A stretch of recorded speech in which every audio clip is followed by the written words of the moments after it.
요한복음을 일명 성령의 책이라고도 합니다.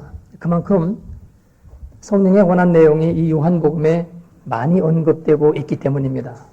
실제로 다른 복음서들, 즉 마태, 마가, 누가복음과 비교해 볼 때에 이 요한복음에는 성령에 관한 내용이 훨씬 더 많이 나타나고 있습니다. 사실 성령의 책이라고 하면은 사도행전을 들어야 할 것입니다. 그런데 사도행전이 실제로 임하신 성령에 관한 내용이라고 한다면은 이 요한복음은 앞으로 사도행전에 임하실 성령에 대해서 언급하고 있습니다. 오늘은 성령 강림주일입니다. 그리고 우리는 지난 주일에 오늘의 본문 말씀을 이미 상고한 바 있습니다. 그런데 제가 지난 주일 설교를 위해서 이 본문을 상고하던 중 성령에 관한 내용이 또한 이 본문에 들어있음을 보게 되었습니다. 그래서 오늘 우리는 본문 말씀을 한 절 한 절 다 강의하지는 않겠고 다만 이 말씀 속에 들어있는 성령에 관한 부분만을 살펴보고자 합니다. 이제 지난 주일에 상고하였던 2절 말씀의 내용으로부터 시작합니다. 이곳에는 갈릴리 바다에서 고기를 잡고 있는 제자들의 이름이 나열되어 있습니다. 그 가운데는 가장 열심히 예수님을 따라다녔던 베드로가 있는가 하면 의심이 많아서 제자로서는 전혀 자격이 없어 보이는 도마도 있습니다. 또 그 영혼이 맑아서 보라 저는 참 이스라엘 사람이라 그 속에 간사한 것이 없다고 예수님으로부터 칭찬을 받았던 나다나엘도 있습니다. 그리고 예수님의 각별한 총애를 받았던 야고보와 요한도 있습니다. 그래서 이들 개개인의 면면을 살펴보면 믿음이 좋아 보이는 사람들과 믿음이 아주 없어 보이는 사람들이 다 함께 있습니다. 그러나 베드로가 당장 먹고 사는 것이 걱정되어 고기를 잡으러 갈 때에 이 모든 사람들이 다 베드로를 따라 나섭니다. 예수님이 평소에 제자들에게 하셨던 말씀이 있습니다.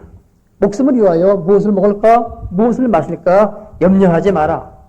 이는 다 이방인들이 구하는 것이라 너희는 먼저 그의 나라와 그의 의를 구하라. 그리하면 이 모든 것을 더하시리라.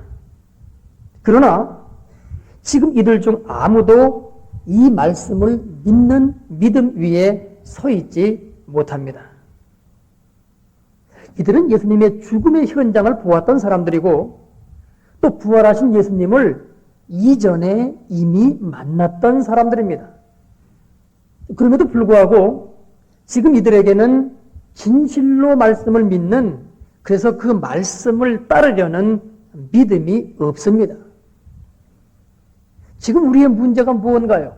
바로 이 문제 아닙니까? 우리는 예수님이 우리의 죄 때문에 십자가에 달려 돌아가셨음을 믿습니다.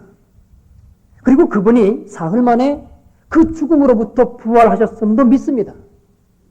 그런데 문제는 그 주님과 내가 실제로 나의 삶 가운데 어떤 관계를 맺지 못하고 있다는 점입니다. 그분은 영광스러운 분이지만, 그래서 그 사실을 믿지만 나는 그렇지 않습니다. 여전히 보잘것이 없습니다. 그분은 전능하시지만 나는 할 수 있는 것이 아무것도 없습니다.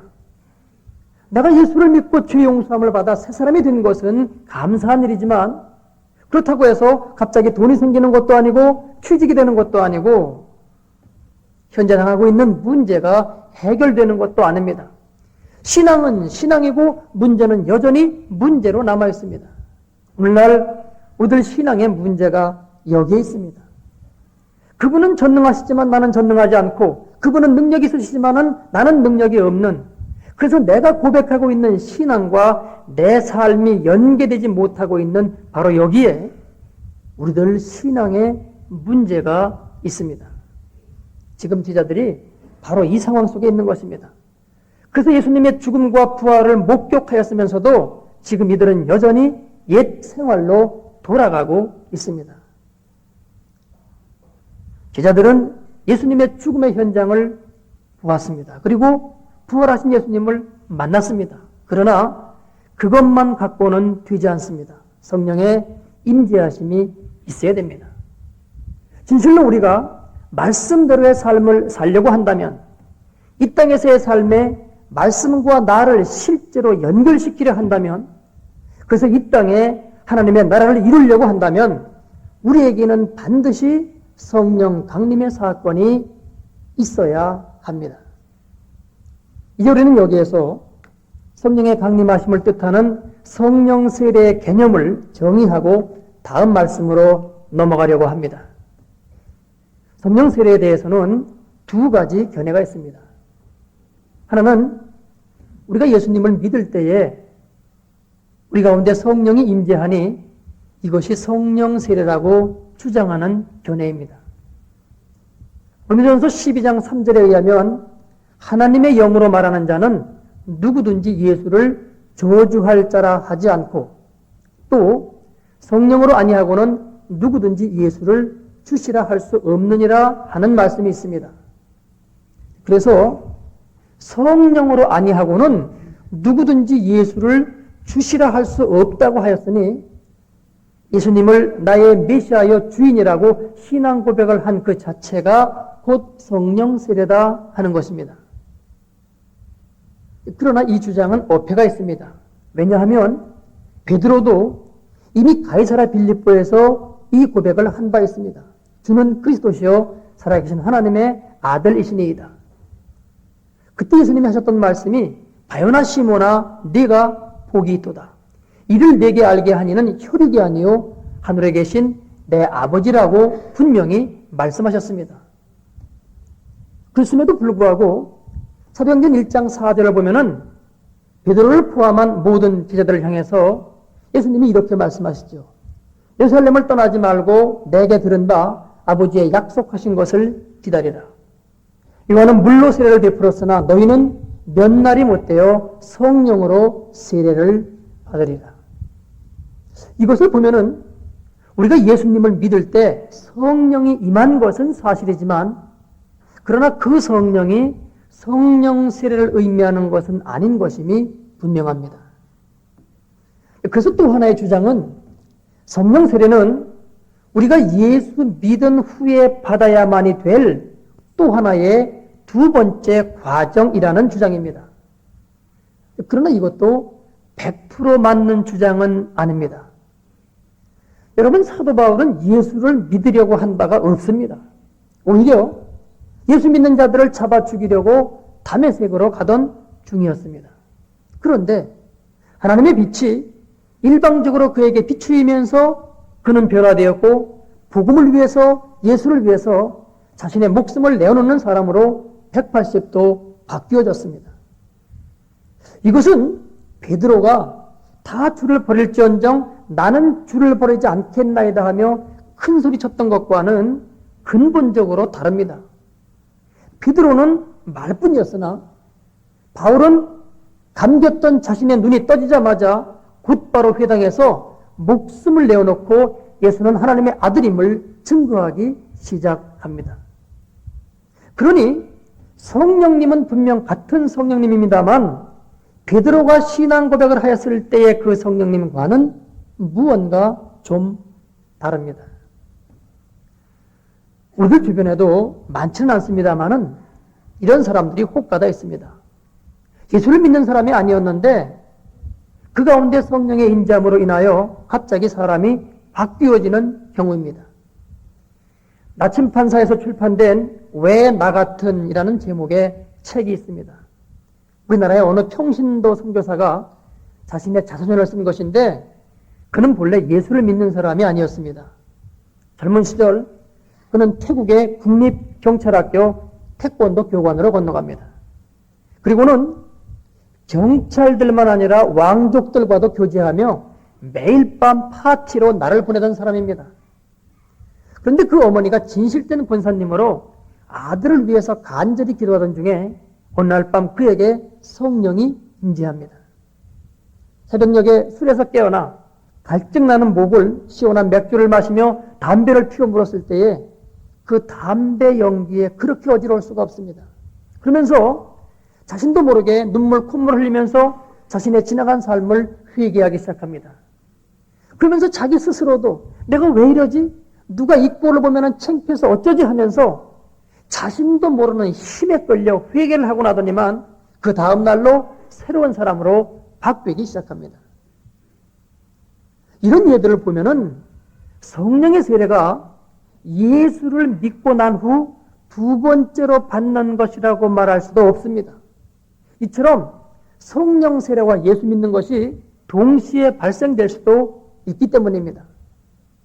그래서 우리가 여기서 내릴 수 있는 결론은 예수 믿는 것과 성령 세례를 받는 것은 시간상의 문제가 아니라는 것입니다.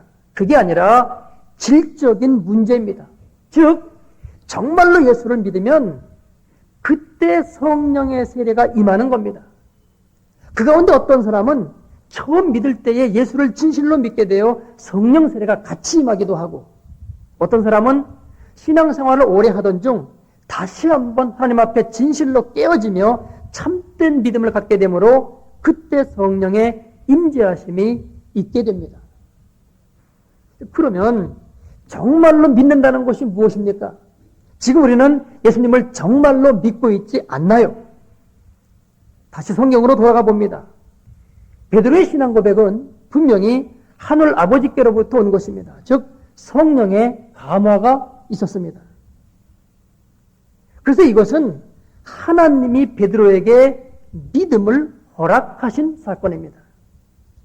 그러면 이러한 신앙 고백이 나온 이후에 베드로의 믿음, 그래서 그 믿음으로 인한 베드로의 삶은 어떠해야 합니까?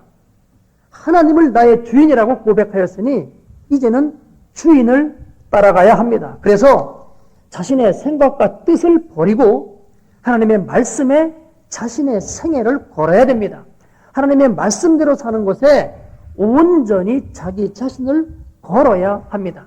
이것이 하나님을 나의 주인으로 고백한 자의 합당한 삶이고, 그래서 바로 이것이 정말로 믿는 것입니다. 그러나 지금 베드로의 모습을 보십시오. 고기를 잡으러 나가고 있어서 전혀 그 고백에 걸맞는 삶이 아닙니다. 오히려 반대의 길을 가고 있습니다. 성령의 세례, 즉 성령 강림에 대하여 이것을 이루는 방법에 있어서 우리는 두 가지를 생각해야 합니다. 한 가지는 앞에서 들었던 예에서 보는 것처럼 내 의사와 관계없이 하나님이 일방적으로 부어주시는 경우입니다. 우리는 이에 대해서 뭐라 말할 수가 없습니다. 이것은 오직 하나님의 뜻에 달려있기 때문입니다. 사실 우리도 이런 방법으로 좀 쉽게, 표현이 좀 그렇습니다만은 좀 하나님이 일방적으로 그냥 부어주시는 그런 은혜를 받고 싶지만 이건 내 마음대로 되는 일이 아닙니다. 그래서 나와 연계해서 행하시는 하나님의 두 번째 방법이 나로 하여금 계속 참된 믿음, 진정한 믿음을 갖게끔 하시는 일입니다. 지금 베드로는 성령의 감동으로 바른 신앙 고백을 하였으면서도 다시금 그 고백을 잊어버리고 제 갈 길을 가고 있는 중입니다. 그래서 예수님이 베드로를 찾아오신 겁니다. 여러분, 하나님의 말씀을 아는 것과 그 말씀대로 사는 것은 전혀 다른 문제임을 기억하십시오. 그리고 하나님의 말씀대로 사는 것은 내 힘, 내 결심, 내 능력으로는 절대로 불가능한 일인 것임을 또한 기억하십시오. 성경은 내내 말씀하고 있습니다. 율법의 행위로는 구원받을 육체가 아무도 없느니라. 그래서 우리가 정말 말씀대로 살기 위해서는 성령의 임재하심이 있어야 합니다. 즉 하나님의 말씀과 내 삶이 실제로 연결되기 위해서는 성령의 세례가 있어야 한다는 말입니다. 그래서 예수님은 말로만의 믿음을 고백한 당신의 제자들에게 너희가 앞으로 성령 세례를 받을 것이라고 말씀하셨던 겁니다. 결국 이 말씀은 아직은 너희의 믿음이라는 것이 말로 고백한 수준에서의 믿음이지 실제로 그 말씀대로 살겠다고 결단하고 나선 차원은 아니라는 거죠. 그래서 이제는 정말 하나님의 말씀에 너희 자신들의 삶을 걸어보겠다고 하는 그런 삶이 제자들에게 있게끔 하기 위해서 지금 주님이 제자들의 삶의 현장에 다시 찾아오신 겁니다. 찾아오신 주님이 뭐라고 말씀하십니까? 5절을 보면은 얘들아 너희에게 고기가 있느냐? 이렇게 물으십니다. 그들이 없나이다 하고 대답하였을 때에 그물을 배 오른편에 던지라 그리하면 얻으리라 말씀하십니다. 제자들 자신도 모르는 가운데에 말씀 가운데 자기 자신을 거는 훈련을 시키고 계신 겁니다. 만일에 이때에 그들이 예수님의 모습을 보았다면 그들은 말씀에 관심을 갖지 않았을 것입니다. 이제까지 예수님을 따라다니면서 늘 그랬던 것처럼 말씀이 아닌 육신으로서의 예수님, 그분에게 더 관심을 가졌을 것입니다. 이 사실을 아시는 예수님은 그래서 당신의 모습을 감추인 채로 그들에게 말씀을 주십니다. 그래서 그 말씀에 순종하여 그물을 던졌을 때에 그물이 찢어지기 직전의 상태가 되도록 고기가 가득 잡힙니다. 그때 예수님이 당신의 모습을 제자들에게 보이십니다. 그래서 사도 요한이 주시라 하였을 때에 베드로가 바다로 뛰어듭니다. 7절입니다. 예수의 사랑하시는 그 제자가 베드로에게 이르되 주시라 하니 시몬 베드로가 벗고 있다가 주라 하는 말을 듣고 겉옷을 두른 후에 바다로 뛰어내리더라. 여러분 이 장면을 다시 한번 생각해 보십시오. 지금 베드로가 자신들에게 나타나신 분이 예수님인 줄 알았을 때에 예수님의 모습이 그 눈에 보였을 때에 그 관심이 예수님에게로 집중되고 있습니다. 물론 지금 베드로는 예수님의 말씀에 순종하였더니만 고기를 많이 잡을 수 있었다는 그런 깨달음이 아직은 없는 상태입니다. 그래서 말씀에 순종해야겠다는 결심도 아직은 그 속에 없습니다. 훗날 실제로 성령 강림의 사건이 있고 나서야 이 모든 예수님이 행하신 이 일과 그 말씀을 깨닫고 그때 비로소 말씀을 따라가는 삶이 시작됩니다. 그런데 바로 이것이 성령 세례를 받기 전까지의 모든 사람들의 신앙 양태입니다. 그래서 말씀의 진리를 알지만 그건 그냥 알 뿐이고 실제로는 말씀을 따라가는 것이 아니라 보이는 것을 보이는 대로 따라가는 삶, 바로 이것이 우리 모든 성령 세례를 받지 못한 자들의 삶입니다. 그런데 주님도 이것을 환하게 아십니다. 그래서 우리에게 안타까운 심정으로 말씀대로 살아갈 수 있는 힘을 주시기를 원하십니다. 그래서 우리에게 성령의 세례를 덧입히기를 원하십니다. 그리고 이와 같은 성령의 강림하심은 우리가 말씀을 100% 믿고 신뢰하여 그 말씀에 나의 모든 것을 걸 때에 여러분 바로 이것이 하나님이 원하시는 그 믿음이죠. 바로 거기에서 이루어집니다. 그래서 지금 주님은 제자들의 관심이 육신으로서의 당신이 아닌 말씀으로서의 당신에게로 향하게끔 하고 계십니다. 그래서 하나님의 말씀에 제자들이 자신들의 모든 것을 걸고 하나님께로 나아가게끔 인도하고 계십니다.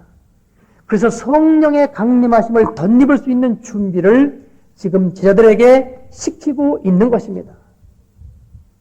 이제 다시 사도행전 1장으로 넘어가 보십시다.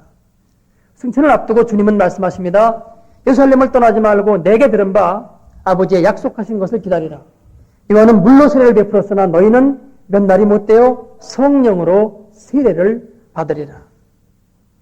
그래서 예수님이 승천하신 후 제자들은 이 말씀을 붙들고 기도에 들어가기 시작합니다.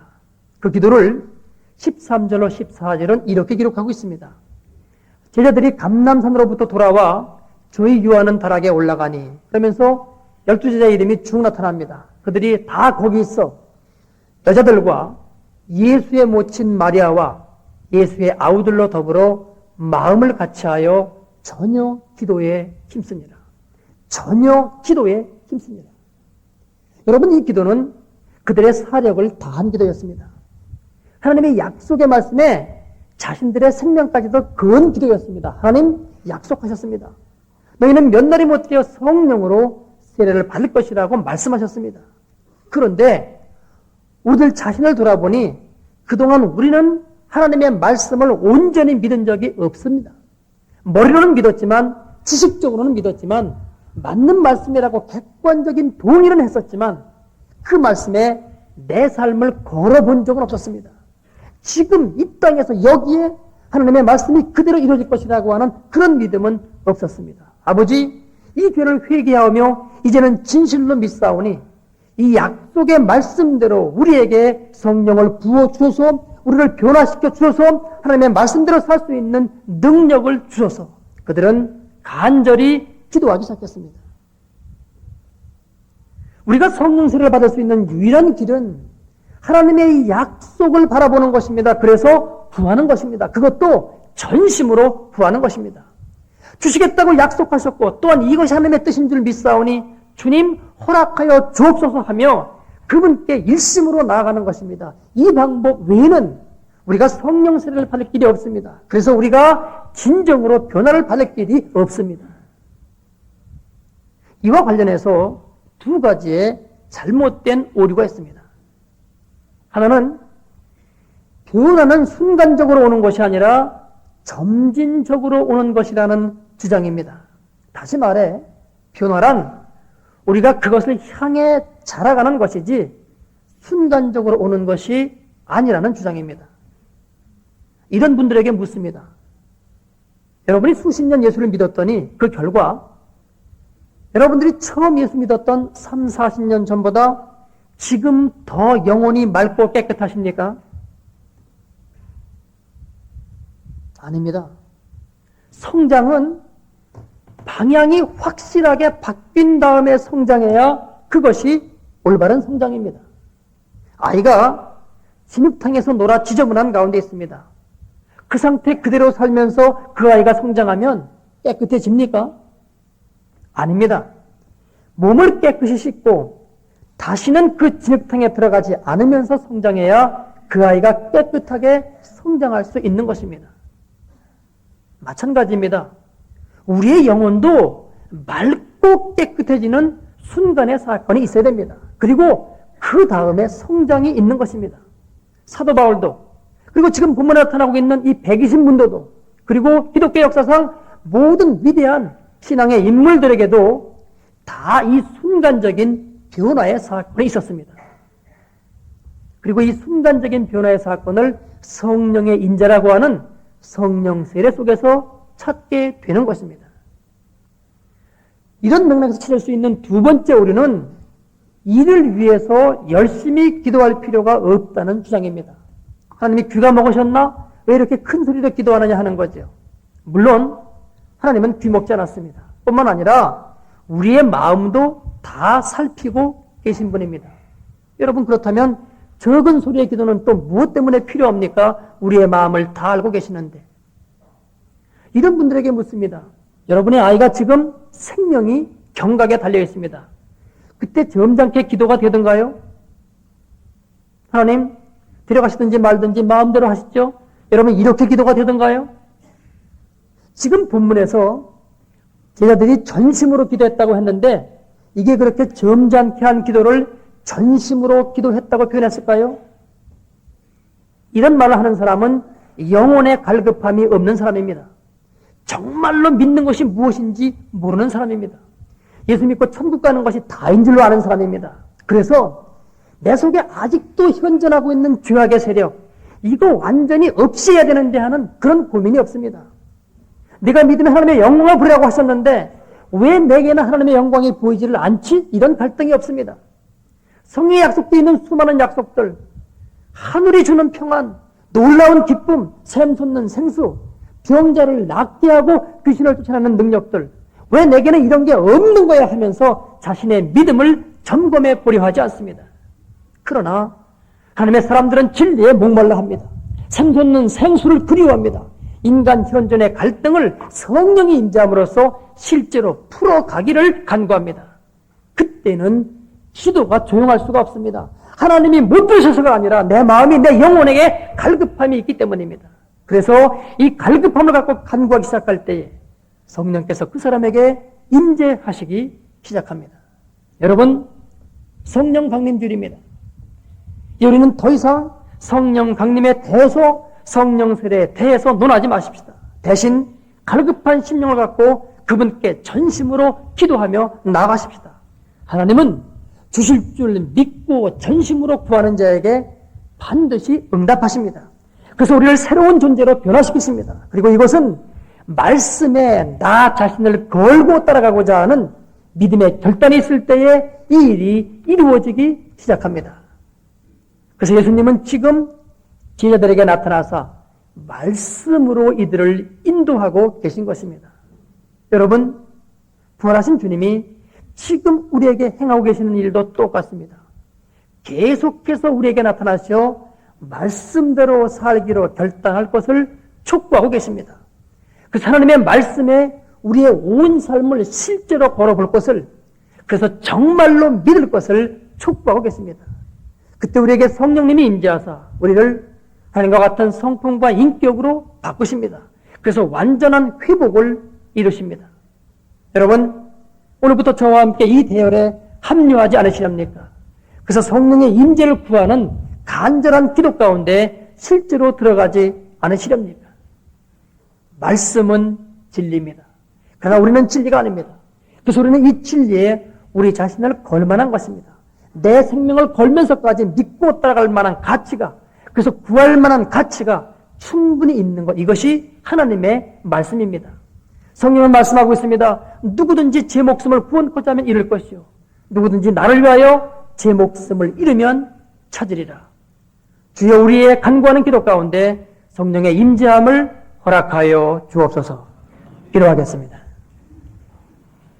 하나님 아버지, 우리에게 말씀으로 힘주시며 은혜 주심을 감사합니다. 그렇습니다, 아버지. 우리는 맨날 보고 느끼는 것만 갖고 살고 있습니다만은 하나님의 말씀은 놀라운 나라가 있다고 하며, 너희가 정말 구하기만 하면 성령이 임재하사 우리를 바꾸시며 우리의 삶을 바꾸시며 하늘의 놀라운 능력과 은혜로 덮으시겠다고 약속하고 있습니다. 우리는 믿는다고 하면서도 말로만 믿고 있지, 능력을 덧입을 수 있도록 역사하여 주옵소서. 그래서 우리의 교회 공동체가 주님께서 보시기에 아름다운 그러한 공동체로 건너갈 수 있도록 함께하여 주옵소서. 예수님의 이름으로 기도드리옵나이다. 아멘.